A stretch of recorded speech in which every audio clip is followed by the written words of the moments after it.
You're listening to Barbell Logic, the podcast where we talk about what it means to experience strength and how you can use simple, hard, and effective strategies in training and nutrition to improve your life. It starts with meeting you where you are right now and finding lasting solutions. Welcome to the show. Hello, everyone. Welcome to the Barbell Logic podcast. Welcome to Beast Over Burden. I'm one of your hosts, Niki Sims. I'm the CXO and a strength and nutrition coach at Barbell Logic. With me is Andrew Jackson. Hello. He's our COO, also a strength and nutrition coach. And we are joined by two people who I'm really excited to introduce you to. One of them is a fellow coach, Joel Rasmussen. Good morning. Joining us from Australia. So good for you to be here. Also, we have with us Melissa MacGregor, who you've heard about from our coach, Mac MacGregor, and she is here in the flesh. This is a continuation of an episode we did with Mac MacGregor. I think it's called Strong Families. And he told us the story of how he got into lifting, how he got into coaching. And a big part of that was to help Melissa rehab after suffering a stroke while she was 10 weeks pregnant. And through that process, he did what he could to help, but then a similar story emerged of the difficulty of coaching your spouse. It's a really interesting dynamic, and it didn't work for them. So Joel to the rescue, saved the marriage, saved Melissa's strength, and over a good amount of time. And Mac's sanity. Yeah. He's been able to take her from, highly modified movements to just crushing it in the gym. And so we wanted to hear more about what that story was like. I'm curious to kick things off, Joel. What was it like when you and Melissa were introduced and you were getting things started? Yeah, so it was interesting. So I'd had a look. It was August 19 when we first started working together. Wow. Oh, wow. And Melissa came in with a bunch of just odd things. So she could stand up in the squat. There's drop foot going on. No bar speed. When the barbell was coming down in, say, the bench press, she'd just crush her sternum with the barbell. And just a lot of red flags. Like, what is going on here? So we got to have a discussion more about what had happened with the stroke and started working through those symptoms and had a bit of a picture. Then we had a bit of a chat with you and my coach at the time, who was Will, who saved me from my injury. And we started developing a plan for Melissa, went from there. And so this was 7 years after the stroke, if I remember correctly? Stroke was in 2011. 11, okay. So, yeah. And what prompted it, just for those that heard Mac's version of the story, what prompted you to want to finally look for coaching outside of Mac? Well, over in the UK, we have the NHS. And when things go catastrophically wrong, as they did for me, they're very good at putting you back together again. But it's the journey after that, when you come out of hospital and you're okay, but you need to keep living your life and you want to do all the things that you used to do. And there isn't really a lot of options out there. We had tried a few things. There is a fantastic organisation literally down the road from us called Move Forward. They're a rehabilitative unit and they work with a myriad of people, stroke victims and people suffering from Parkinson's, all sorts. But it's finding something you can do every week on a regular basis that is going to make you stronger and is going to help you with everyday life. And there is nothing else out there apart from the Barbell Logic guys. Mac had been, looking for things himself because of his own health problems with the colitis. There were a lot of things he couldn't do, and he really found strength training worked for him. And we thought, well, if it works for him, can it work for me? And we decided to explore that.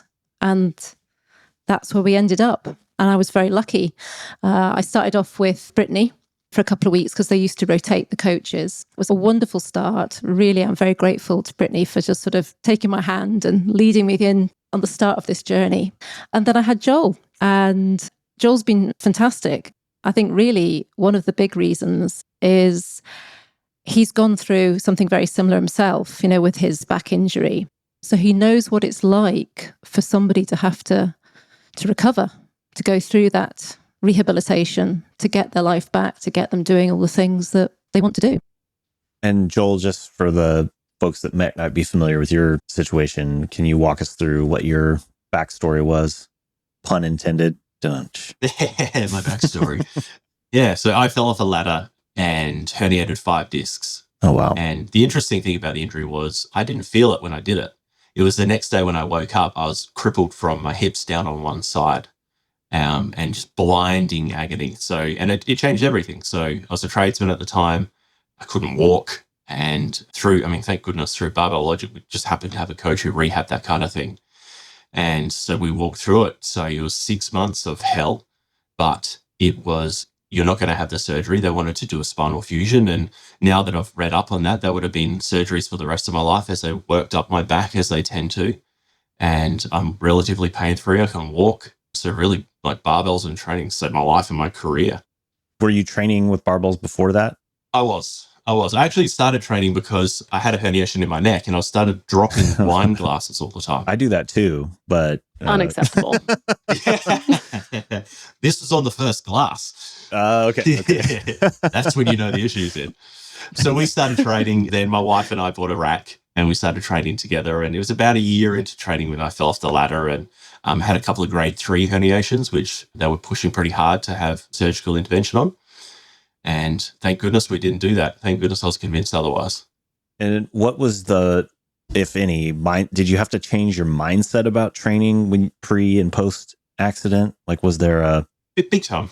Yeah. I think it's allowed to suck.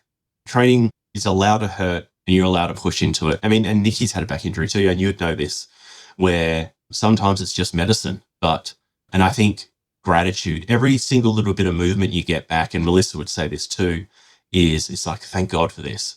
Thank goodness that I've been able to push myself and get this little piece of me back. How's that been from your perspective, Melissa? Similar kind of experience for you?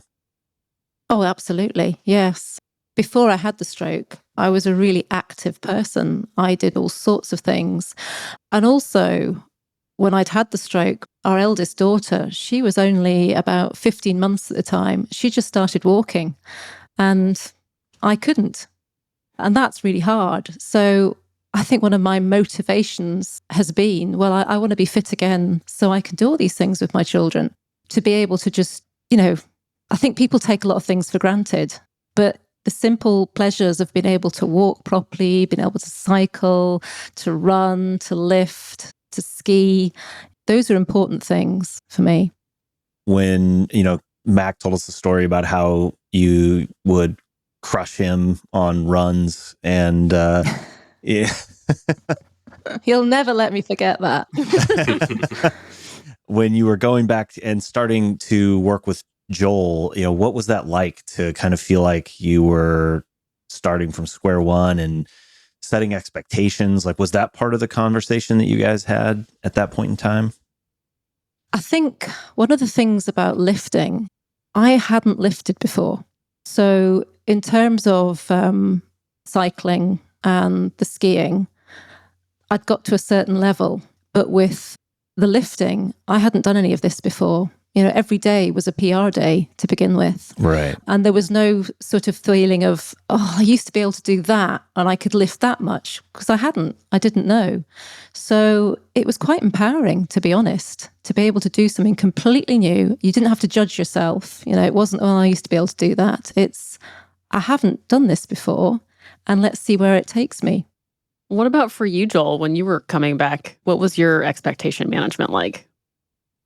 I was just desperate to get out of pain. So my toes were like stuck, curled together because I had the neurological damage and that constant fire down the leg. So it was just like, I'll do whatever it takes to get rid of this. Wow. And I mean, I had a great coach too. So thank God for that. And it was like, you will get through this. And it was just having that encouragement on the other side. And I think that's why having a coach is so important, to tell you it's like, there is a process. You will get through this. How did you approach that with Melissa? Having gone through it yourself, the variables with her, and with any individual client, I think are a little bit different, right? So I'm curious what your process was for customizing it to work with her and, down to the detail of like, how did you think about the exercise selection, the set and rep, the load management, and doing that all asynchronously? Yep. So with a stroke, I always get the word wrong, but it's like you lose your primary sensations.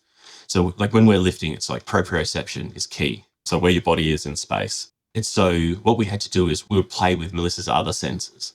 So I think it's the somatosensory cortex is what normally gets hit when you have a stroke. And so for Melissa, and I read through some of our old cues, it's like, well, she can't feel where her body is, but if we were to slap her arm and she was to have pain in the region, then we'd probably buy her 3 reps on a press where she could feel the pins and needles of the pain in her arm to be able to do 3 presses. So we would limit it to 3 presses in the beginning. Wow. For the bench press, Melissa couldn't feel where the bar was in space. I'm acting it. Hopefully people are watching this too, because if not, so she couldn't feel where the bar was moving. So we would roll a towel up and put it on her chest, and she would feel the bar leaving her hands as the bar got closer to her chest. It would start to leave her. And so instead of crushing down, it would hit the towel first. And so she'd be able to feel that. So then she would learn where a bench press would finish. Oh my gosh. Wow. Say for a squat, we'd wrap her knees because she could feel heat. Or I remember one of them, and I can't remember if you ever let Mac do this, Melissa, but it was like, get Mac in to come and slap you on the thighs and the butt so you would feel all up your leg. Yes. Did he end up doing it? Bet he loved that. Oh, yes. Yeah. He didn't need to be asked twice. He still does it today. Trust me, I'm a coach. We do this to all our clients. Yeah, Joel told me.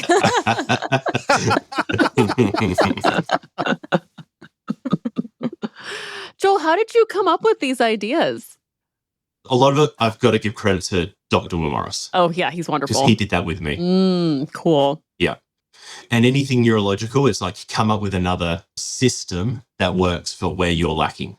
So we did this for me when I couldn't use my leg. I'd stomp and stomp and stomp and stomp until like the bottom of my feet would burn. Then I could deadlift through that foot. Wow. So we just had to adapt that to Melissa, who had all sorts of different neurological we're just trying to find where and fill those gaps. So this is even more than when you said pain, or I think you said it's going to suck or something along those lines. It's not just that pain is occasionally going to be part of the process. You were creating pain as a signal to pursue. Like, we have to create this sensation that most people would think of as pain, right? Is that? Yeah. Wow. Yeah. Using pain as a sense, really. Wow. Wow. What was that like for you, Melissa? Was that scary, or how did you approach that?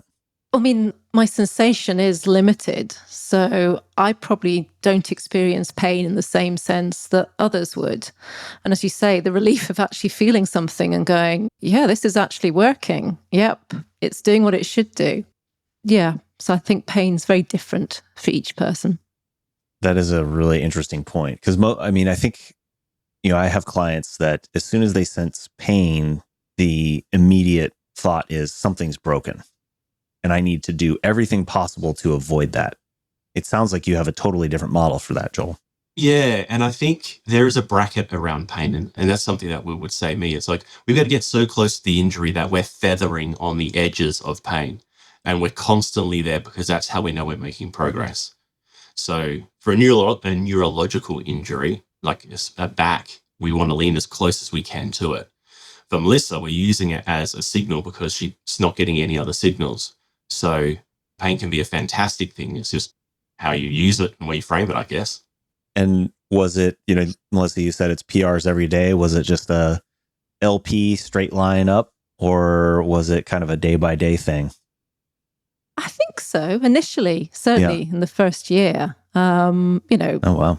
now that we're well into it, I'm not getting PRs an awful lot, but We all feel that. but that's not important anymore. Now, for me, it's just moving, keep lifting. It's not so much the numbers. I mean, you go back to pain as well. I think that's also demonstrates how much trust you have in your coach. If I was training with somebody else and feeling pain, I would be thinking, yeah, I'm not doing this right. I need to stop.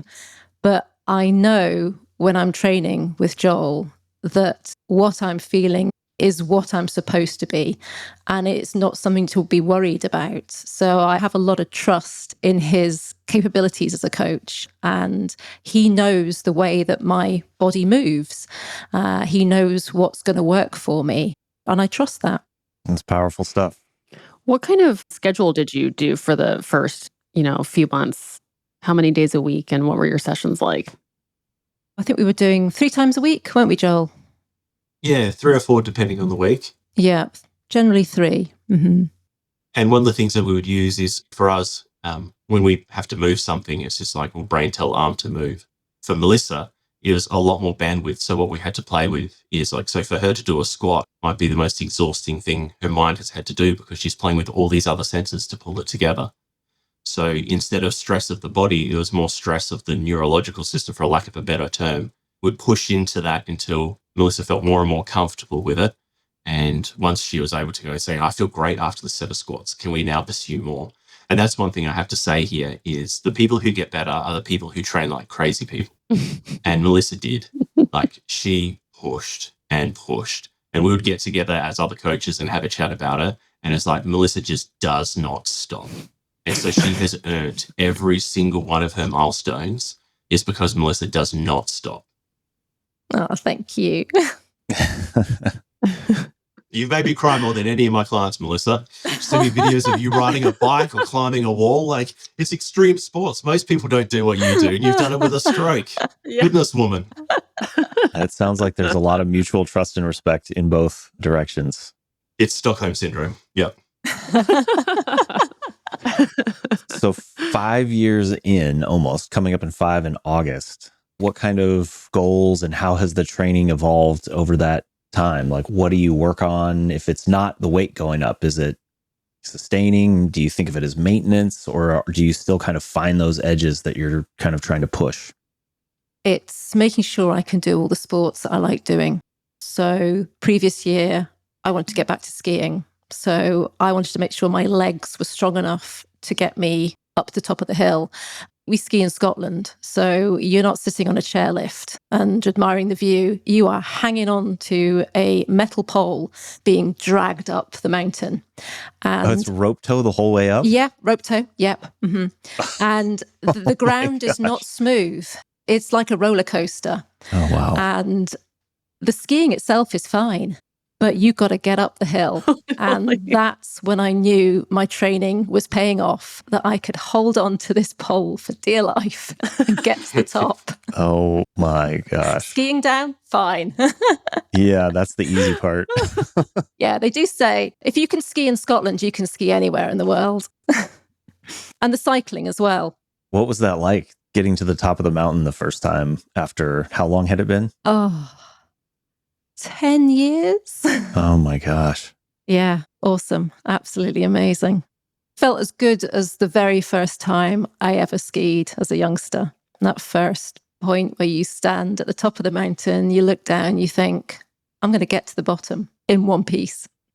Oh, that's so cool. And did you have like the same sort of motor control challenges with skiing that you had to kind of relearn what it felt like to turn or to... Yeah, balance is a big thing. The drop foot is normally what really holds me back. But at least with the skiing, your foot's locked into the ski boot. So that really helped. And also with the balance, because you've got the skis, you've got a big surface area, I think the skiing was probably a little easier to get back to because of those reasons. The sport that was the most challenging to get back to was the bike, getting back onto 2 wheels again. And that was mentally exhausting as well, because I was having to really think, what direction am I going in? What am I focusing on? What are my hands doing? And I don't think I could have managed that if I hadn't been doing the strength training with Joel, you know, because you've got so much to think about when you're lifting. Because I'd been doing that for several years, when I went back to cycling again, I applied the same principle, really. Wow. I mean, it just sounds like you're having to rewire your brain. Almost, you know, like learn how to ride a bike again. Yeah. And it's something we did as kids that don't even think about anymore, that you had to approach as if it was the first time you were doing it again. Yeah. Amazing. I mean, with the cycling, I did feel when I finally got back onto the bike again and I was getting comfortable on the bike, it felt pretty much how it did before the stroke. The balance is sorted out now. The way that I move now on the bike is pretty much how it was before. And that's remarkable. Wow. I was curious how hungry you were with your body, like repairing and your nerves making new connections and your brain working so hard, were you just like ravenous? Not a huge amount, funnily enough. No. Wow. I mean, I've always had a pretty good appetite, but I don't think it really went up a lot. In fact, I actually struggle to eat enough protein, really. I'm slow when I eat. So if I was going to have to eat more, I'd have to sort of eat really, really quick before I hit that sort of, level of fullness. So I do struggle with that, to be honest. Joel, you're a nutrition coach as well. Was that part of your conversations through the process? Not really in the beginning. It's been a chat actually more recently. It's like, I want to put some more weight on now. Yeah. But in the beginning, not really. She had a fair bit else going on at the time. Yeah. And one thing which I found really interesting, and I still do today, is all of those crutches that we had to put around her lifting, she doesn't need them anymore. So, and they always go. I mean, it's not like it was a recent stroke. This was some time ago before she started training. But Melissa has her balance back and she's getting some of her proprioception back. And we don't have to trick her body into lifting anymore. So I think that whole space of, once you've had a stroke and it's been a few years, that's the body you've got. I don't believe that.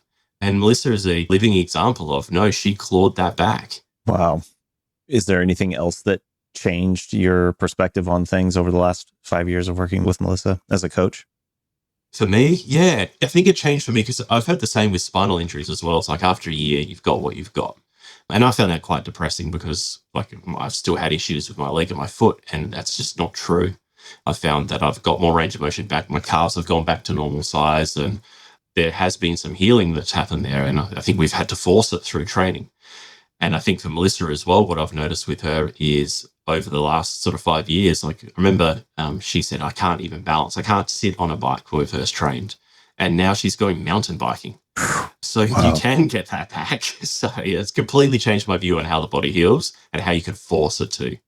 I had a roommate. We were both in our early 30s, and he had a back tweak doing CrossFit at the time and went and saw a spinal surgeon. And the guy told him, if we don't do surgery on your back in the next 6 months, it will be like this forever.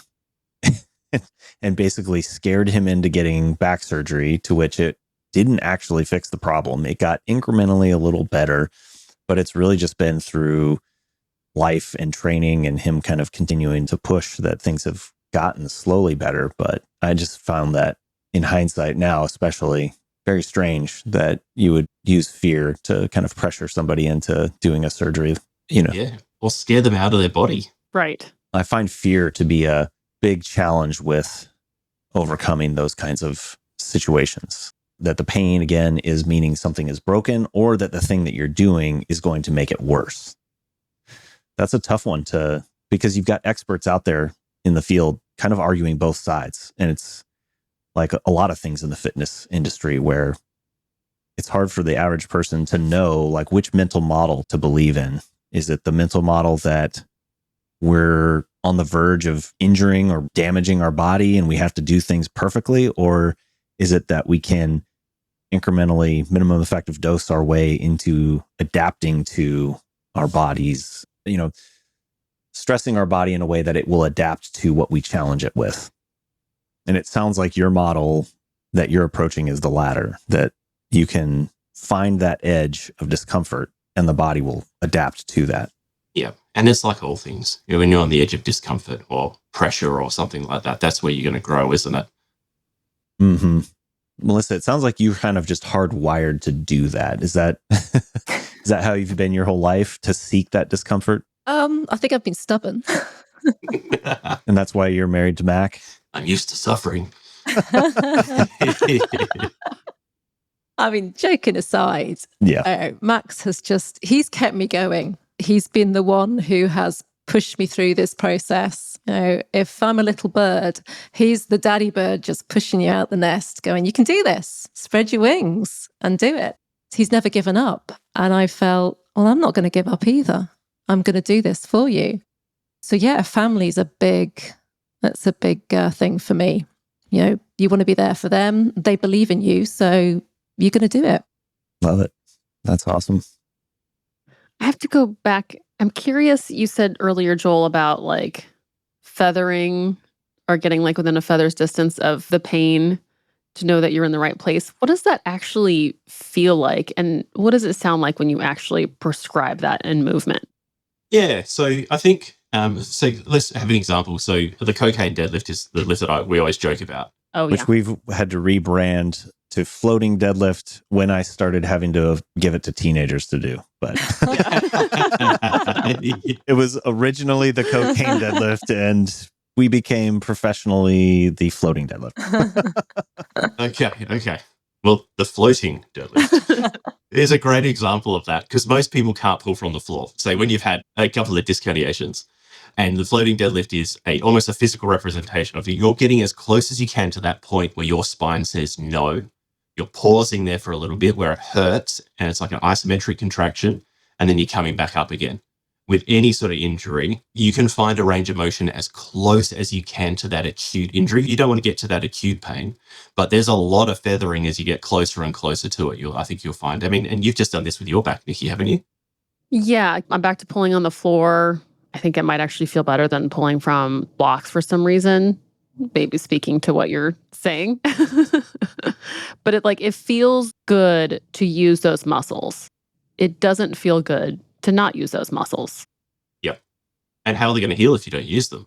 Right. Or strengthen, or whatever the word you want to use. So yeah, it's getting as close as you can to like the movement you can't do. So like for bench presses, I mean, we use blocks or space them from the chest for people who've got a shoulder injury. And we get as close as we can to see if we can get that shoulder still moving. If we don't bench press ever again, then what happens to that shoulder? We have people walking with frozen shoulder, or people that can't lift their arms above their head. So what good are we doing our clients by saying, yeah, no, because that's sore, we can't approach that sore spot ever again? It's just like going, okay, we don't need their arm anymore. You're 50, maybe another 40 years, you've got another arm. How does that work? How do you deal with the psychology of that sometimes leading to 2 steps forward, 1 step back? There'll be, some series of workouts where things feel like they're getting better. And then there's like the back seizes up again. It's like, oh, nope, that was too much. And now all of a sudden you're having to either reduce range of motion or the load, which can feel like, all I'm doing is beating my head against the same wall over and over again. How do you manage or mitigate that risk? Yeah, I mean, you can't mitigate the risk altogether because that's how you learn. I think the best clients, and I found this with Melissa as well, is like, we are going to experiment. You are a walking experiment here. And if you have that attitude where you're like, yeah, what am I going to do? I've got this body for the rest of my life. I might as well see what I can do with it. And so I find that it's a good conversation you can have as a coach with your client going, it's like, look, let's just play with this. We're not going to try hurt you, but we're going to try to get as close as we can to get the best bang for your buck. And how far do you want to go? And you'll have that conversation. And so for Melissa, it was like, we're going full in. I want to be mountain climbing within a year. So she just went straight for it. No pressure. Yeah. Some clients are more sensitive to pain. They didn't play sports when they're young. This is the first time their body has really pushed back on them. And so it's that gentle conversation of, okay, how far are we willing to go? And when it does happen, it's like, it's okay. In a couple of days, you're going to feel better. And then we're going to experiment this way. We can frame it a different way, Those people obviously are awesome. And that's, you can't talk about your clients without tearing up. Like, how good are our clients? You see them have these battles every damn week. Yeah. Melissa, did you have any days like that where it felt like a big step back, or a week or a month, or life kind of sideswiped you? Absolutely. Yeah. How did that feel? Really frustrating, to be honest. It'd be something simple as catching a cold or tweaking your back. I've tweaked my back quite a few times, or something hurts, it's an elbow. And yeah, it is frustrating, but that's why you have a coach. If I was doing this by myself, I'd have given up a long, long time ago. But that's the beauty, the secret to success is a good coach. It's so hard to only see your limitations. And especially when there's pain, everything gets really small. It's hard to imagine 3 years from now. It's hard to imagine what things could be like in more time. And I think a coach is really helpful for seeing beyond your limitations and actually seeing the options that we wouldn't even imagine of or even think would be useful to try. I love that. It's like, and you said it really well, Joel. You said you help people not give up on their bodies. And I think that is so important. Every single year we get to be alive is like, what's the body we have today? What's it going to be like in the next year? Yeah. What do you have a next sport that you want to tackle? Yeah, what's your plan this year, Melissa? Rugby? No. Yeah. I want to get back on the ski slopes again. Weather's a huge issue up in Scotland, you know. You don't get a lot of snow. And when you do, it's too much that you can't physically get to the ski slopes. I was just going to say, I thought I heard a story about there being a massive storm you guys just barely dodged a few weeks back. Yeah. But it's getting back. So I've got back on the skis. Now I want to improve my technique. And I can only do that if my legs are stronger. So that's going to be something. The balance is there, but now I need to get the strength, the stamina to keep going, to keep skiing. I've just got back into rock climbing. I'm relying a lot on my arms and upper body strength because the right foot with the drop foot doesn't stay on the wall particularly well. So, trying to improve my rock climbing. I'm going to have to, again, build up leg strength and I suppose work on, is it proprioception? Have I got that right? Mm-hmm. That's going to be a big thing as well. So, I think that's my next set of goals. From the coach perspective, Joel, how much different is her training than anyone at 5 years in or 6 years in? Is it pretty much the same as how you program others, or are you still having to make a fair number of modifications? No, it's almost just like training anyone else now. Yeah. So the first 2 years were interesting, and now she's just a standard old client. Old, definitely. Yep. He said the O word. I think the only limitation we have is I don't think we can deadlift from the floor yet. No, not yet. I'm not sure of the drop foot. Yeah. So we'll see. But yeah, everything else, she's lifting completely, exactly the same as anyone else. It's fantastic. That is awesome. Well, I really appreciate you guys both coming on and sharing your stories. It's inspiring and I think will help a lot of people. I already have 2 or 3 clients of my own right now that I want to send this to when it gets out. And cool. I hope it helps. Yeah, it's really impressive, both as a client and a coach, what you guys have been able to accomplish together as a team. Thank you. And just before we go, I just want to say, Melissa, I am so damn proud of what you've done. It's been so much fun working with you. Oh, thank you so much. It's been great working with you. I'm looking forward to the next 10, 20 years. You are stuck with me. You realize that. Awesome. Yeah, I think you are both special, both been able to keep going. And I see that in both of you. You, for you, not moving was not an option. And you figured out how to make that happen. And that's so moving. Not pun intended. Well done. Well, thank you again. And if you enjoyed this episode, if you said wow nearly as many times as we did, share it with someone who might be going through something similar where they could really use some inspiration to keep moving. Also, we would love a review, and we will see you here next week on Beast Over Burden.